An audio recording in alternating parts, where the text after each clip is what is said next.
I've had a fear of hospitals and doctors, I think, since my mom died. Like, I don't want to go to the hospital. Hospitals, like, where people die.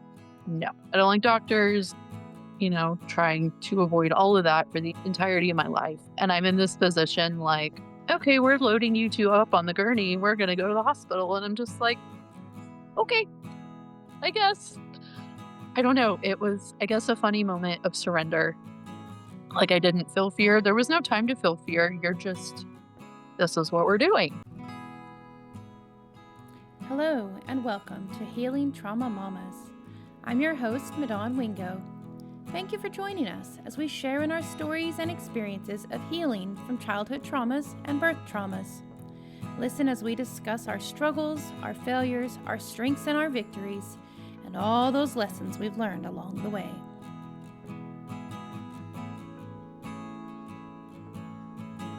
Why, hello, Healing Mamas. Thank you for joining us once again on the podcast. I'm so excited to bring another story to you of another mom's journey through life.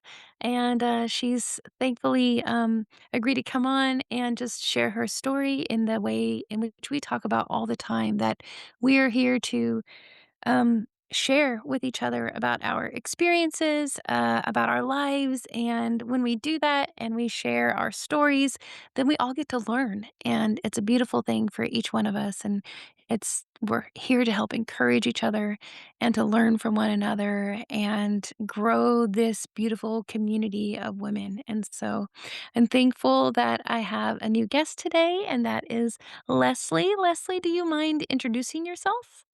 Sure. My name is Leslie. I have three kiddos. I don't know what else to say. Anything that you What think you'd else do want I to say say? just about you. Yeah, you have three children, a husband, you're a homeschooling mama, Yes, and you do a lot. So, yeah, thanks for taking the time to come on the podcast. absolutely. So I like to I'll joke because I always think of, where are we gonna start? Well, let's start at the very beginning. I'll start singing right away. I love it. So it's a very good place to start.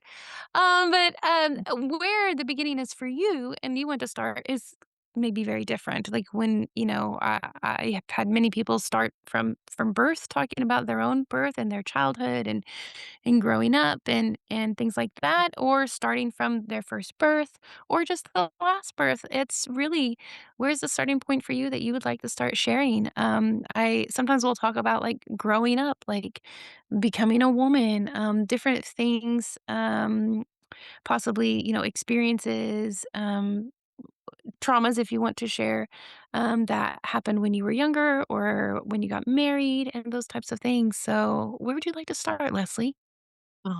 That's a great question. I guess my childhood in a nutshell, which is weird to nutshell it, but I lost my mom when I was 4. So growing up without a good, I mean, I had motherly people in my life and those pillars, I guess you would say. But without having a mom was kind of interesting and kind of made me fearful. Like, how am I going to be as a mom? I don't even have a mom. How do you mom when don't have one? You haven't had that example. Um, so that was interesting. I had fear about that with my first pregnancy. Um, and I had a home birth for all of my children. But my first one was born on the floor. It was me and my mother-in-law. The midwife, I was in denial that I was in labor, like, "Oh, it's fine. She has time. We don't need to call her," and trying to figure out how to time contractions, and first time mom rookie mistakes, um, that kind of thing. Um, I don't know where I was going with that. So it was me and my mother-in-law and my daughter. When she was born, my husband was not there, the midwife was not there, nobody was there. So that was kind of fun. She came after and all was well, thankfully. Um, and I have a birth buddy because of that, and we became friends because our kids were born on the same day. Because the midwife was at her house How did you starting feel? outside of town. How did you feel about going through your first birth? there's often moms who will talk about, like, one of the things that you want in labor is your mom. I know I felt that way with my first, and I was excommunicated from my church and my family. And even though I was excommunicated and hadn't spoken to her in a long time, and we didn't have a good relationship at all, and I actually didn't feel safe with her one bit, I still, in my first birth, I still wanted my mom and Mhm, wanted, to talk with her. How did you feel in that? That's a really hard place to be where you didn't have a mom, but you had mhm, a mother-in-law with you, and so that's mhm. wonderful. She was wonderful. I remember asking her if it was supposed to hurt that bad, and she's like, Mm. "I don't know." She had 2 C-sections, so she has no Oh, idea. that's hard. And I'm like, "This Yes. is not helpful." Like, all the, like, birth prep and training that my husband and I did, like, went out the window. But it was fine, Yep, I guess. I get that. Like, we were not prepared for this moment. Yeah. Well, so were you prepared for a home birth? Were you prepared to jump into having a baby? Maybe the birth pole was sitting in a box in my kitchen waiting to be used.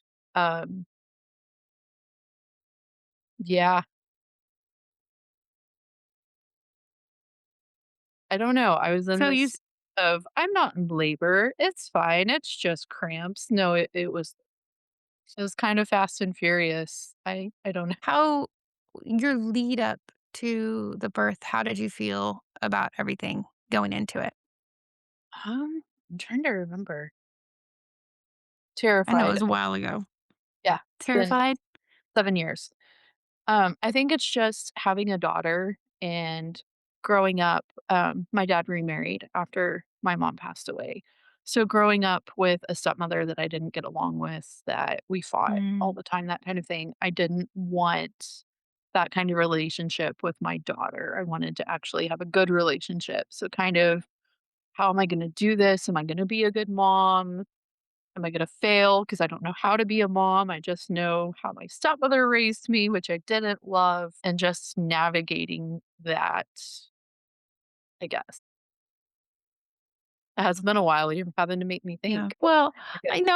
I think that's a very valid thing to bring up, that, those concerns that you have going into it, because you've never done this before, and you have your own experiences to gleam off of, and there's a lot when you go into thinking you have this new little life that you're going to take care of, and what does that look like? And as a mom with a daughter, as the eldest, I completely understand having all those feelings and thinking about relationship stuff already with that child.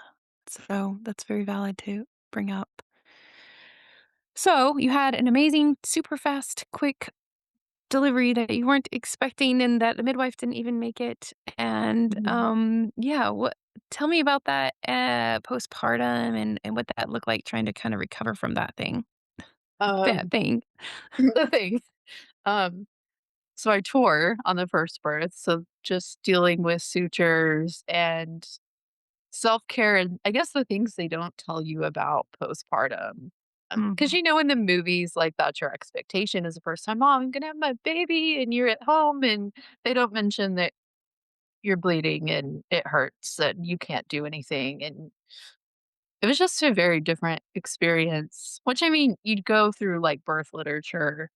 Um, I don't know, I missed the part about the postpartum healing period, or maybe I didn't fully know what to expect until I was in it. Um, yeah, it was different for sure. Yeah, that is hard to know what to expect. I remember feeling the same way. Like, I don't remember preparing at all for postpartum or thinking at all about what that recovery looks like and what my days would look like or any of that, and having stitches too and trying to recover from that while trying to figure out nursing a baby, while trying to Mhm, figure out how to do these things with no sleep. Um, Definitely was a very challenging time mm. for myself that I recall. Do you feel like you dealt with any postpartum depression? I don't think I did with that one. I know it was just like you were talking about the new mom struggles and sleeping and feeding the baby and when do I sleep and when do I shower, and that kind of thing. Funny enough, there was another mom who had given birth 6 months before me, I think, who was looking to kinda start a, like, help postpartum mamas business, and she was looking for a guinea pig to kinda experiment with, and what does this look like even with her six-month-old? So the midwife was like, "Ooh, I know somebody." Um, so I got to meet her and become friends with her, and it led to meeting another friend, and that was a cool little domino effect, and really Oh, just that's seeing beautiful. God in that, and, like, he's got you even though you have no idea what you're doing. This lady will do your dishes, and it's fine. Nice. I love it. So that's great. You got to get extra help that you weren't planning in the Mhm, postpartum, and so it was mhm. obviously was planned for you, you just didn't know it, Yeah, which and that was mhm, beautiful. Yeah. So then, you wanna go on to the second one? Or what you sure. thinking? Trying to think second one with pregnancy. So I was pregnant during COVID. So the entirety of 2020, like early 2020, I worked at Chick-fil-A. March is when everything shut down. I was 3 months pregnant at that point. So dealing with the stress and the, "Oh, you get to be outside in the summer, wearing a mask even though you're pregnant." I didn't do well with heat. I got a midwife note like, "Please don't have her outside over 85 degrees." And fought Chick-fil-A on that, unfortunately, the local one, not all Chick-fil-A's. Oh, that's good. So just fighting the management, and I mean, everyone's trying to figure out how to navigate COVID, and I have a toddler at home that's still in diapers, Mhm. and I need wipes, guys. So it's very stressful, to say the least. I got a lot of pushback from work, and I was determined that I would work. I'm going to work, I'm going to not take the COVID paycheck and sit at home, even though I should have. My chiropractor Mhm. was like, "You need to sit down more," and I laughed at her. Like, "I work at Chick-fil-A. That's not a thing." So, I mean, I had the note and I showed it to my boss. I was like, "I know this isn't plausible, but here's what my chiropractor said." Um, he was hanging out in my back, I think, the entire pregnancy. So, that Oh, was man. fun being anyway, dealing with the stress of COVID and work and that kind of thing. I'm trying to remember if there was anything else leading up to that. I don't think so. It was COVID, it was stressful. So I guess that building of stress of the world. Yeah, that's a lot. Yeah. Did you do anything different this time to prepare for the birth?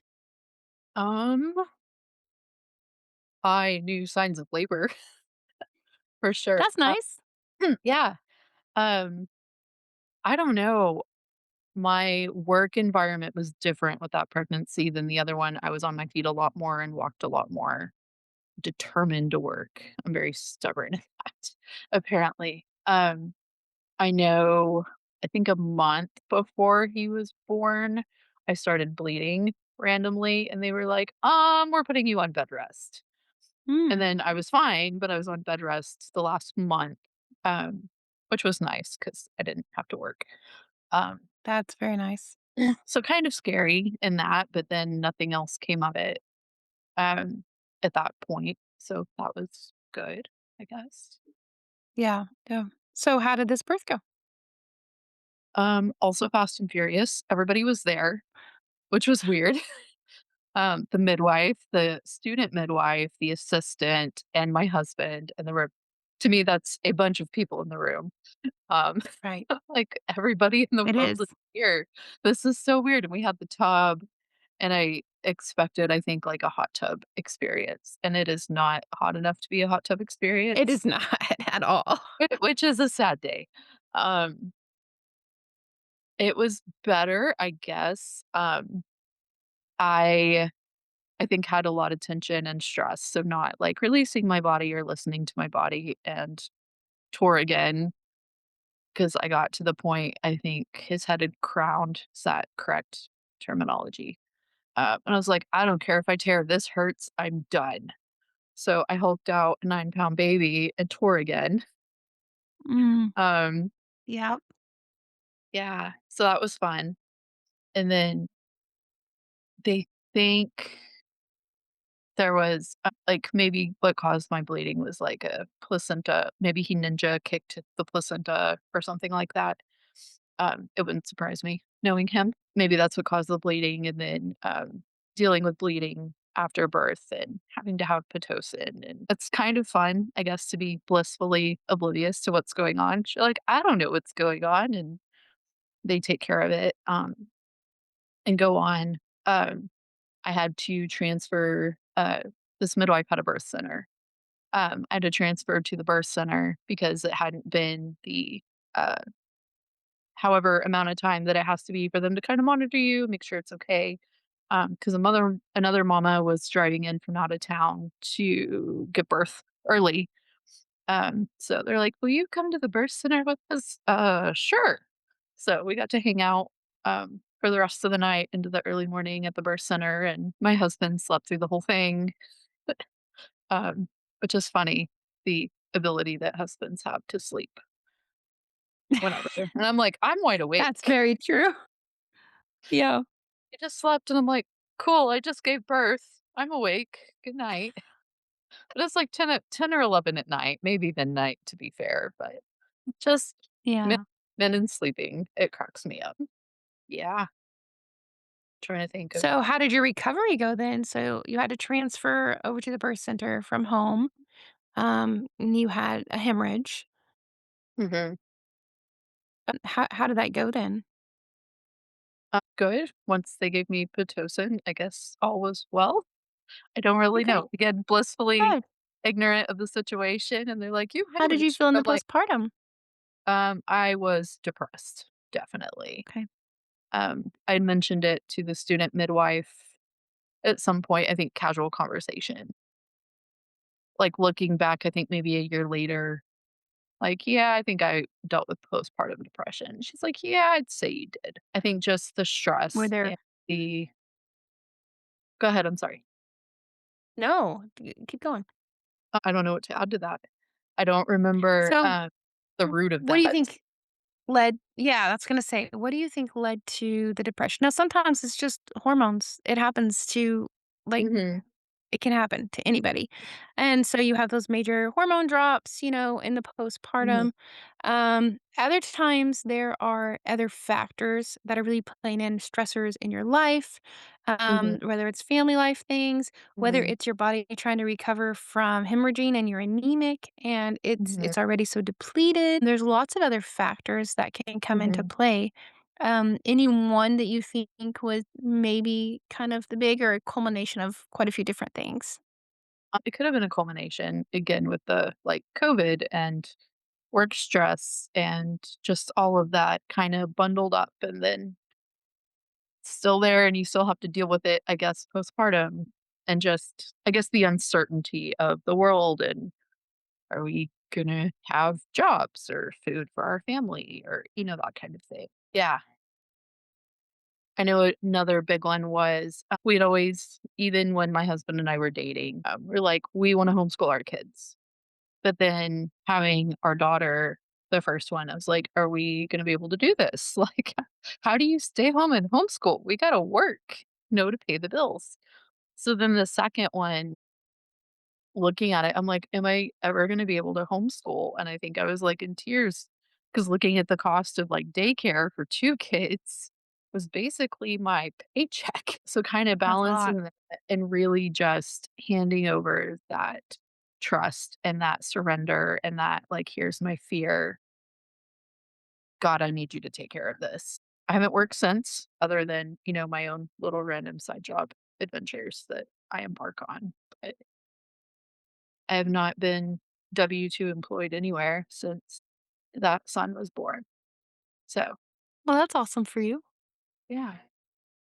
Yeah, that's great. How long do you feel like you stayed in that postpartum depression? Um, that's a great question. I don't know.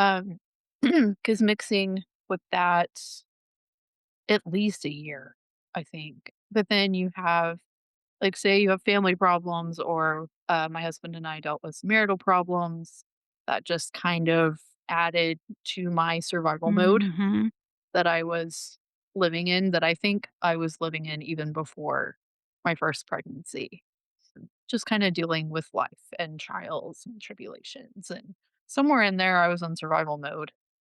So, really, I guess being in the depth of that and realizing, "Okay, I'm in survival mode. I need to get out of this." What helped you?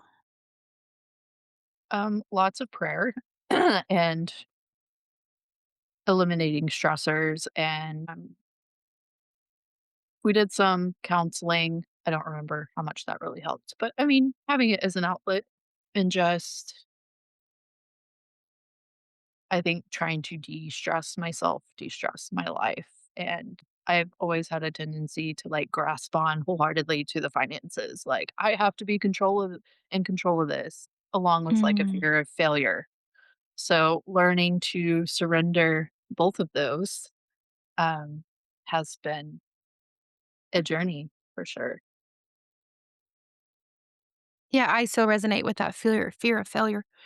That used to be my lie all the time, every day, that I was a failure. Mhm.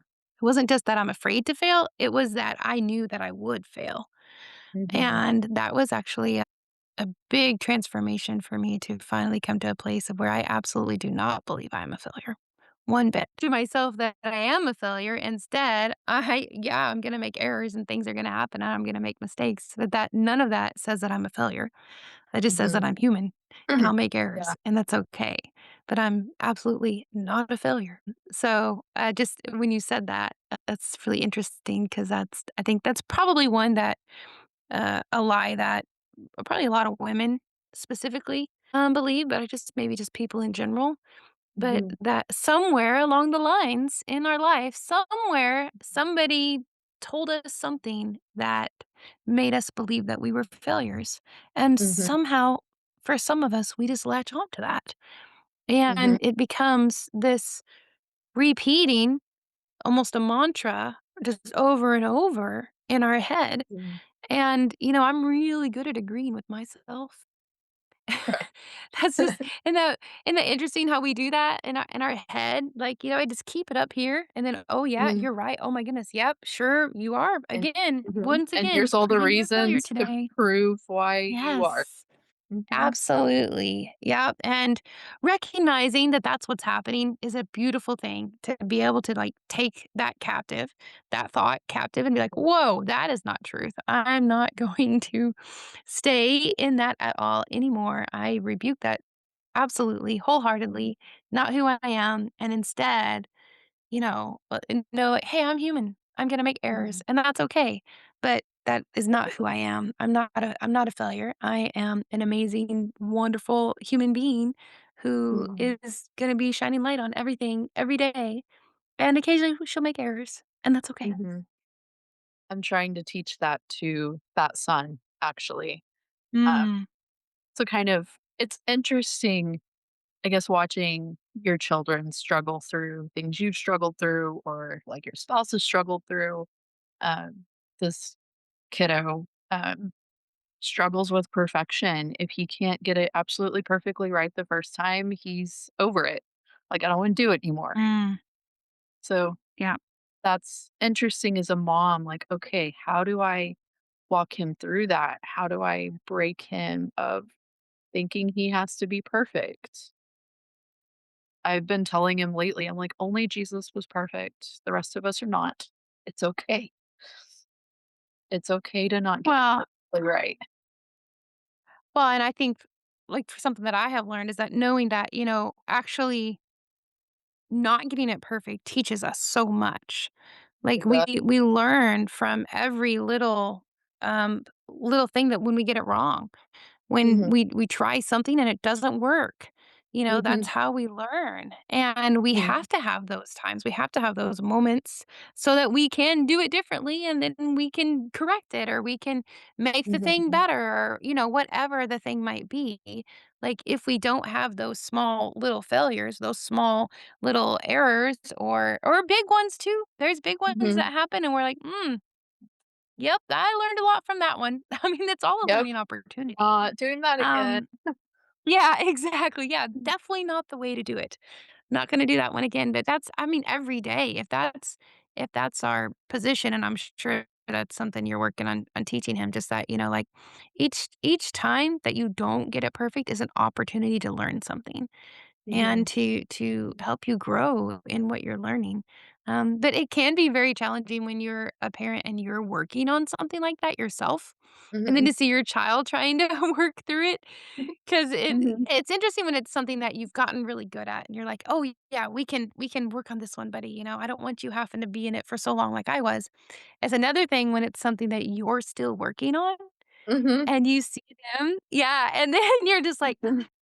"Hey, let's, mom struggles with that too. What's something we can say to each other to really help us to Mhm. be able to walk in truth in this situation, because that Mhm. isn't, and I wanna be walking in the truth here, and I want both of us to get out of this thing, and I want you to learn at an Mhm. earlier age than mom did, because mom was stuck in stuff for a long time, and she didn't wanna be Right. stuck in that stuff." That's a good point. Yeah. The other thing my husband and I kinda laugh about, you're not like, our generation, I feel like, weren't taught how to deal with our emotions, Mm, like, in healthy ways, so we're trying to work on that, like, say, not yelling or, like, not letting anger get the best of us or, that kind of thing, and trying to teach that to our children in the midst of like you were saying, it's fun when you're trying to learn it too.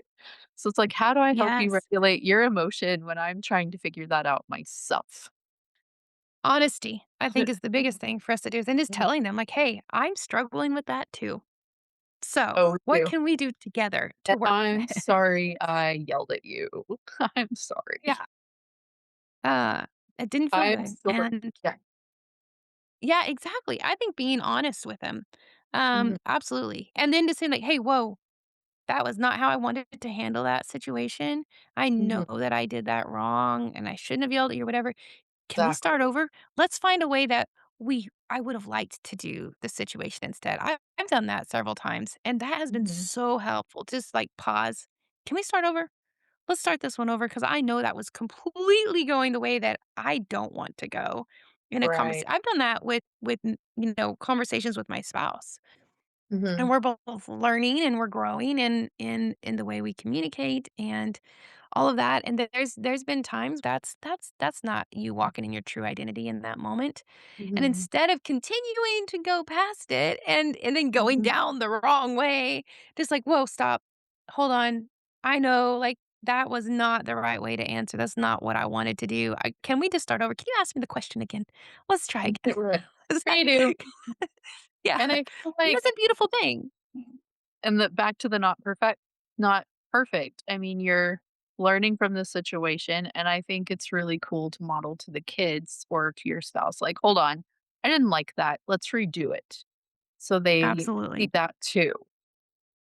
Yep. I think that's Yeah, it's a great important. learning tool, and we're all Mhm, learning every day, all the time. mhm, So, it's beautiful, and that's great mhm, that you can see some of those things and work on them. It's hard sometimes when you see your kids do things that you didn't realize you had an issue with mhm, until they do it, and then you realize, like, "Why am I being so activated right now?" And you realize because it's pointing right at you, and you're just like, mhm, "Oh, okay, I see now." But that kinda hurts a little bit, and I'm gonna have to sit with this for a little bit to figure out what's mhm, happening. Yeah. So you've been learning to work through some of that stuff mhm, after, you had him, so you had 2 babies at this point in time, and you mhm, guys were working on things after working through postpartum depression, and then still maybe postpartum depression can linger, a long time, and it can just go to full-blown depression as well and not mhm, stay postpartum depending on what it is, and then trying to kind of climb out of that, mhm, can be hard. It takes mhm, a lot of honesty and a village coming along, mhm, and helping and encouraging, which I think you've done a pretty good job of gathering a village around you. mhm. Do you feel like that you were able to fully climb out of it, or do you feel like there was still some that lingered? I think I got out of it Good. It's awesome. Yeah. So, how long after that then did you find yourself pregnant again? 5 years later, roughly. Wow. We'll go with 5 or Okay. something like that. I'm like, "I don't know. Where how do I math?" They're 5 years apart. There we go. Okay. which this is the fun part of my adventure, as you know. So I had a girl and a boy. Like, I'm good. One of each. I'm done. Can we be done with, the depression and just not enjoying the whole experience, whatever. I had a friend that was like, I had a dream. You're gonna have another baby. Like, no, I'm not. No, no, I'm not. A year later, yes, I did. So I didn't know I was pregnant for 13 weeks officially. I had suspicions, but I'm like, no, I'm just stressed out. I was doing a homeschool co op I directed, and one of my tutors, like a teacher, was dealing with some life stuff and had to put her kids in public school and just if she can't homeschool, how can I homeschool? She's like the best homeschooler I know. Fear of failure, rearing its head. Mm, mhm. Um, so just dealing with that and empathizing with her as my friend and going from homeschooling to public schooling was not what she wanted. So I'm like, I'm just stressed, even though my mother-in-law's hand soap smells disgusting because I'm probably pregnant. I'm just stressed. With my first daughter, I worked somewhere that used like the thieves cleaner. I could not stand the smell of it when I was pregnant. It made me Okay. nauseous. Um, so then I think this was the other brand's thieves that was with my mother-in-law's hand soap, and I couldn't stand the smell of it then either. So I'm like, no, I'm not. Anyway, so I found out I was pregnant and had this crazy irrational fear that I had done something to hurt this baby because I was so stressed out and whatever. So I called this new midwife because my old midwife retired. Her name's Madon. Um, and I love so much that I called you, I think, or I messaged you on like a Tuesday night at 10 p.m. on your website or something. And you called me Thursday and you were like, I think you would feel better if we met up tomorrow. Let me do a little ultrasound and make sure the baby's alive and well and go from there. And that meant the world to me. Just that reassurance like, baby's fine, heartbeat's good, everything with that. And I don't know. I think for most of the pregnancy, I was convinced something was wrong. And I did something wrong and it was my fault. And dealing with the fear, and then you would come in and be like this overwhelming peace. The world is okay. Let's climb up this hill. You got this. I'm like, I need you to just follow me around and give me words of encouragement. Um, but I um, do remember you saying that. you do. I needed it. Um, so just I guess having all of that, so this weird deep feeling that I did something wrong on top of apparently the fear and the whatever else it was from my other 2 pregnancies rearing its head like, "Oh, we haven't dealt with this. Here you go." 'Cause when your hormones are all over the place, I guess, is when stuff comes up that you need to deal with. Um, Mhm. so dealing with negative experiences that you don't realize are negative experiences with, like, former midwives, and I know, like, COVID was stressful for them and making sure they were paid and, like, we were going to pay them with our refund, and it was late, and they were like, "So, are you gonna pay it?" I'm like, "It's coming." So just kind of throwing that financial stress on you because they were feeling it anyway. So just trying to do that kind of thing, and then I'm trying to remember what else was stressful. Um I don't know, little things like that. Just little parts of the experience like, "Oh, maybe this was scary," or "What if this happens again?" Or I remember thinking after my 2nd birth, like, "I don't ever wanna do this again." So then having that feeling come up again and having to be like, "Okay, why don't I wanna do this again?" 'Cause it hurt, because whatever. So having all of that come back up, and I had a friend, I don't remember exactly what she said, but she was basically like, "How are you? Because I know this isn't exactly what you wanted. I know you didn't really want to be pregnant again. So how are you?" So even, like, going back and reversing those words, like, "No, I didn't particularly want to be pregnant, but I am. Like, I want this baby, I accept this baby," wanting to make sure to give those words of affirmation and not reject from the womb kind of thing, and And do you really feel just like that's part of what your fear was because you didn't necessarily wanna be pregnant again? And do you feel like that was part of your fear that something was wrong? maybe. I don't know. Yeah, I'm just curious. I don't know. I had a nurse friend, like, down at the end of the birth story that was like, "Maybe you knew all this time That's that possible something was too. different." Your intuition might have been telling you something. Mhm. Um, that's very possible. Like, it's such an interesting thing to think about, like, whether it's fear that's driving this feeling or whether it's like a, "Hey," a nudge trying to tell you Mhm. something. Yeah, it's hard to know. Sorry, the kid that's like, "I'm bleeding." Like, "Go see Oh, your are doctor." they okay? I think so. I'm like, "Your dad's here. Go see him." Dad can take care of that stuff. Yeah, random thing to throw on dad. Beating on the door, "I'm bleeding." Kids, it's great. It's a 5-year-old.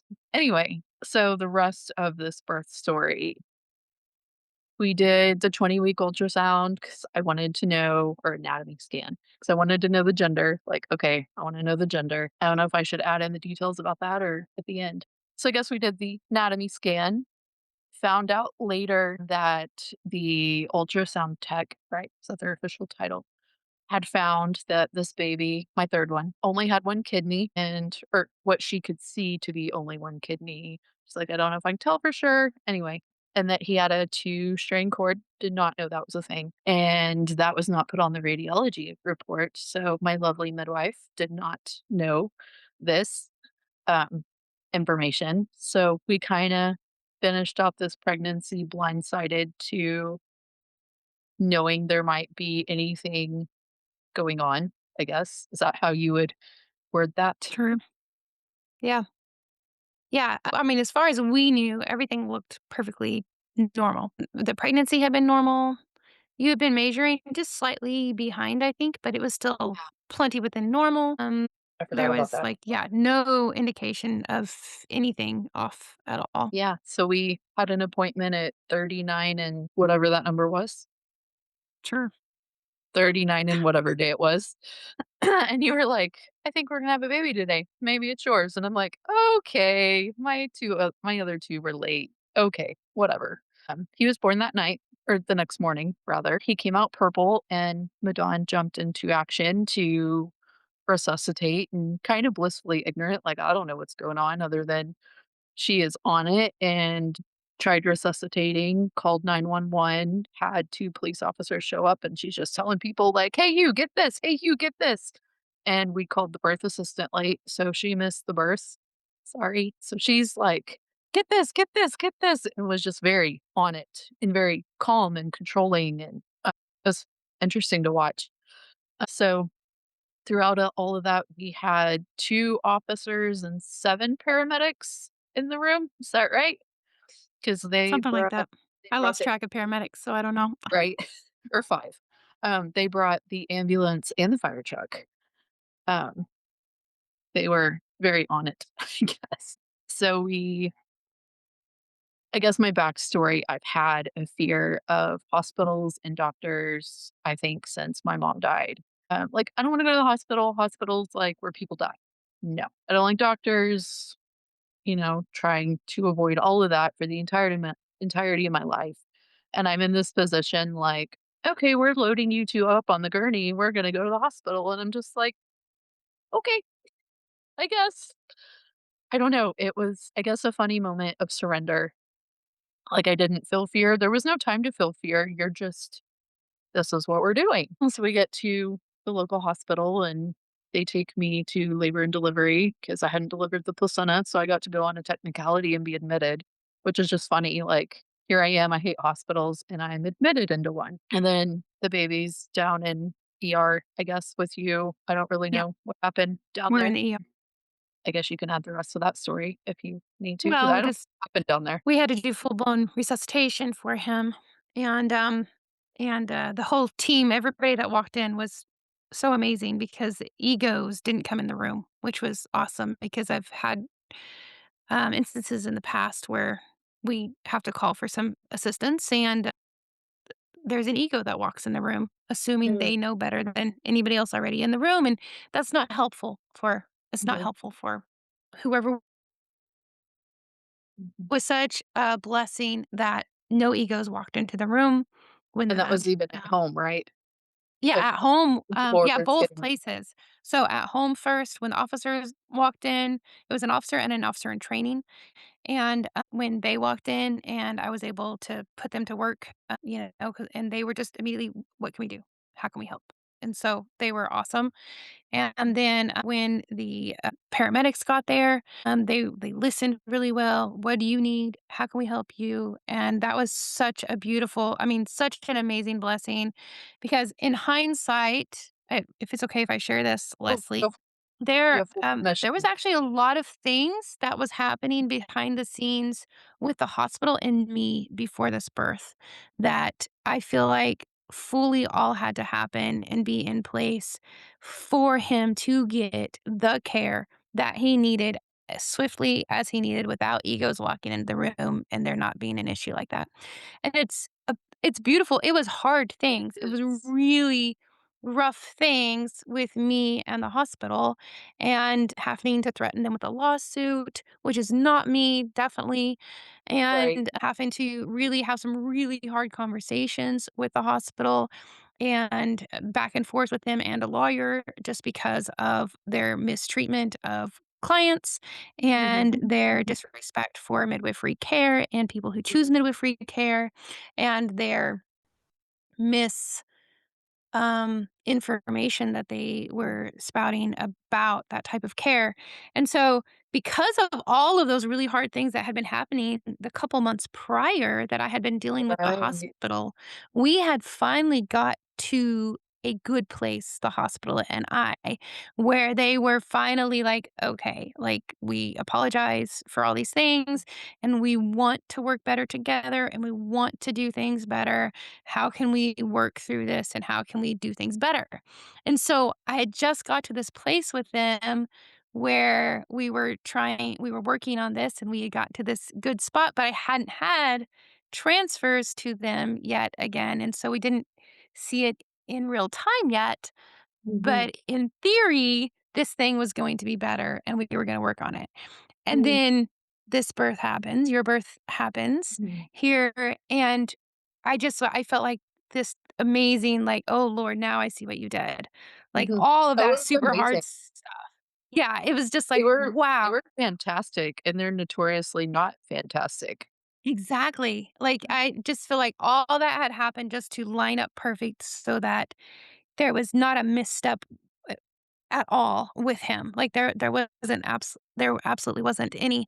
And so whenever we were able, I was working on him and I was getting other people helping working on him and the EMTs, they were just asking how we can help. And then we ended up taking you and the baby, to the ER and I'm still working on the baby and they're just providing whatever I need to help work on the Mhm, baby. And even then when we get into the ER, which a lot of times it is the midwife a lot of times is even less than a family member, like, less mhm. like somebody just walked in off the street, not Right. connected to the person at all. Like, many times, unfortunately, that is how we have been Mhm. treated and I have been treated. And that did not happen one bit in this instance. It was a Love it. beautiful transfer of working on this baby and information and everybody being able to collaborate and work together on him. And that, I mean, that's exactly what he needed in the moment. Mhm, And everybody was able to just all work together. You got taken care of up in L&D and mhm. I was down with him and then once he was really nice and stable, then was able to come up to see you. So that kinda catches up. That's the behind the Right, scenes right. stuff, Like, I knew that you didn't kinda know. that my husband was in there somewhere once he got there, I don't know. He was, I was yes. just chilling on the Somehow other I side of got a the chart in my hospital hand, without my and I phone. don't even know how the chart got in my hand. But That's great. yeah, it just somebody at some point came and handed me his chart. That's great. So go ahead. You can share whatever Uh, more you would like so to share. so the rest of that, since I'm overcoming my fear of hospitals and doctors, so he's in the, I guess, the nursery of the hospital. Is that because they don't have a NICU, They don't correct? well, they kinda turned in their nursery to NICU because nobody has the nurseries anymore, they don't really use the nurseries, and so Gotcha. that's really their kind of their NICU area, and then Gotcha. because of the level of NICU that they have, then they generally would transfer to a Right. bigger facility. Okay. So we think we're there, like, okay, he just needed some respiratory support. He was born purple. Okay, cool. So we go see him, like they discharge me. Um, and they're like, so here's this laundry list of things we see wrong from head to toe. And we were kind of like, we think you missed something because you've literally covered him from head to toe, like anything else. Probably like 15 things. Maybe not that many, but pretty close. They're like, There's a this lot. is what we know. We are consulting with Cook Children's in Fort Worth. How do you feel about going there? And we're like, what? Like, what? It just happened. Um, so he gets transferred to Cook Children's.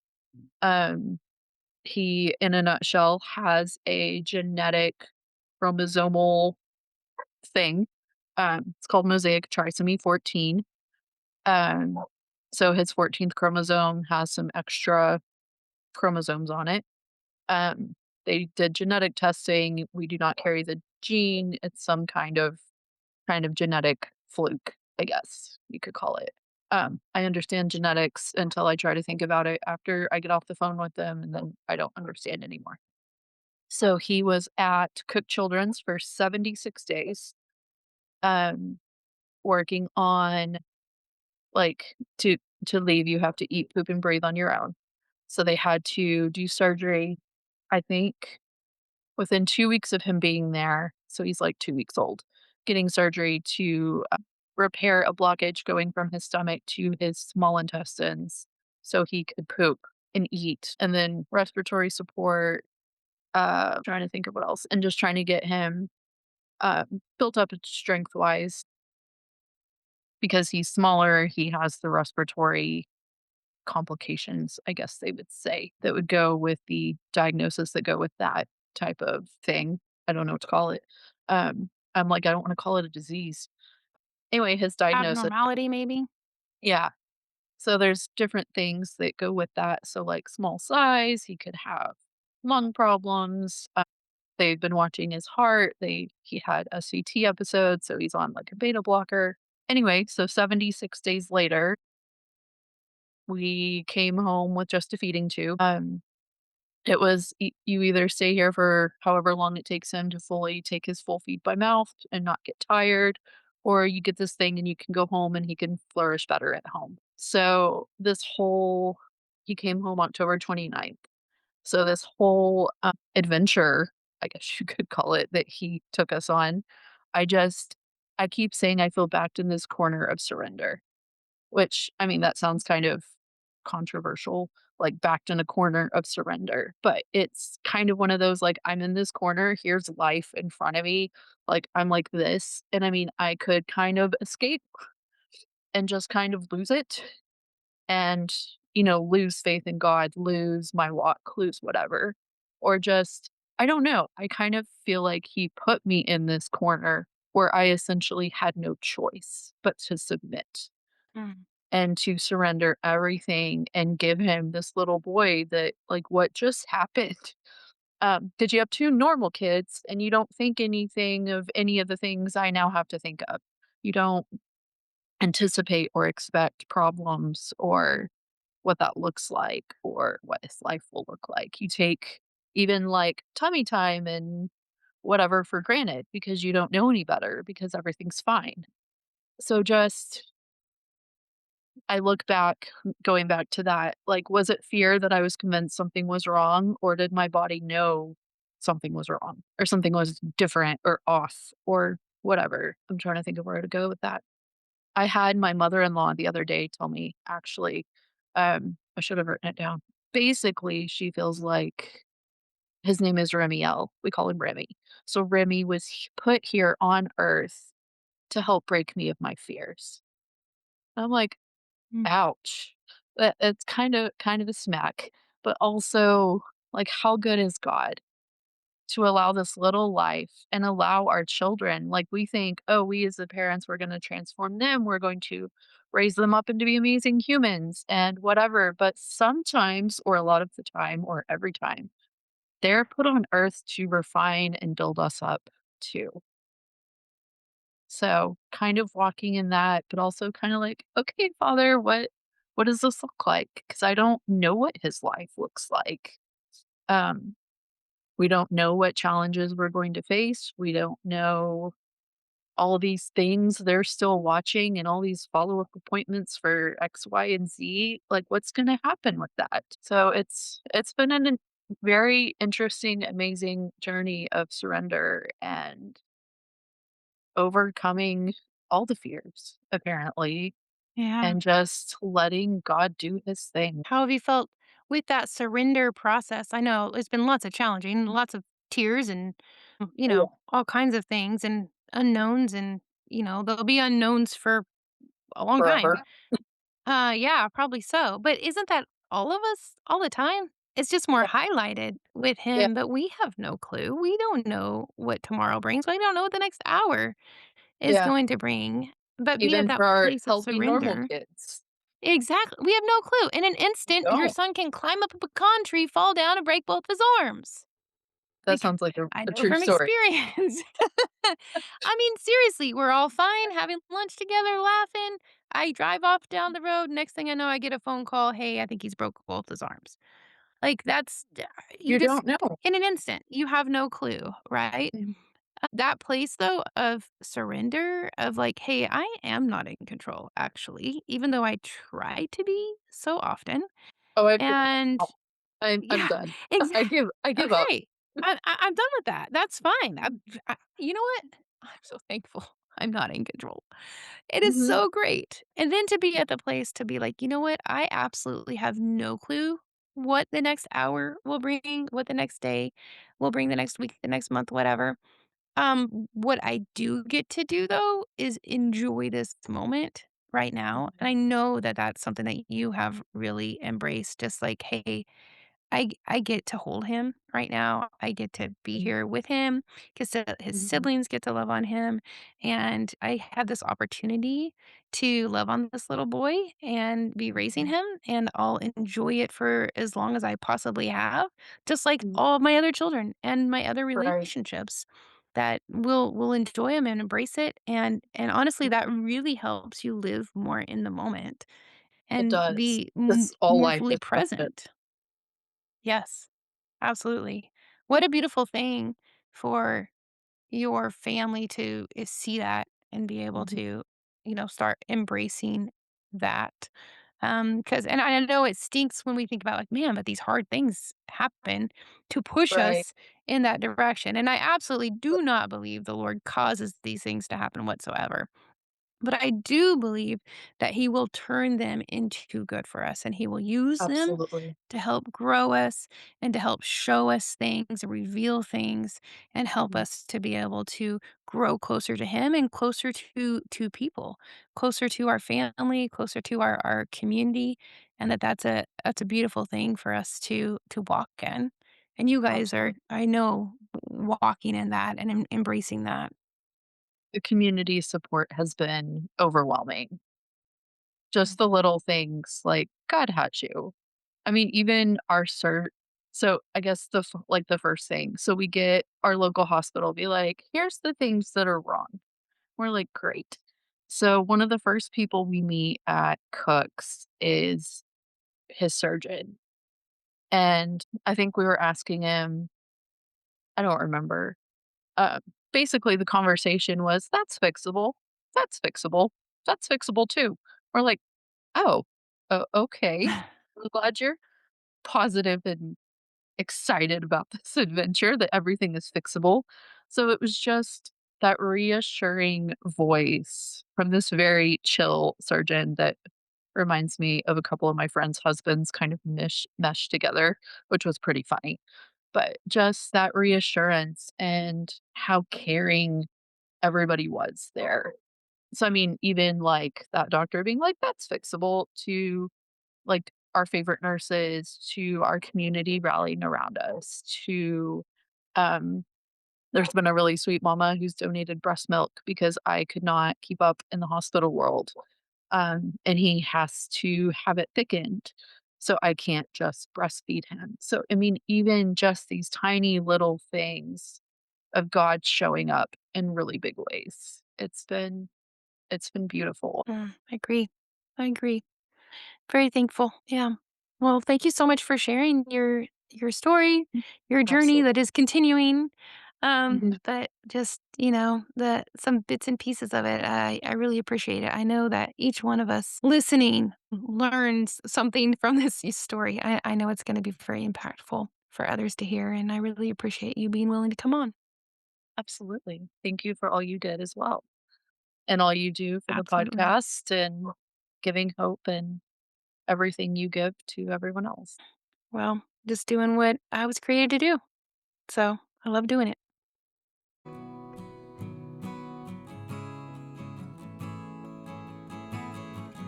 Thank you for listening. May you be encouraged and strengthened by what you've heard today. Remember, you are dearly loved by your Creator, so be who He created you to be. May you go in peace, friends. Till next time, Shalom.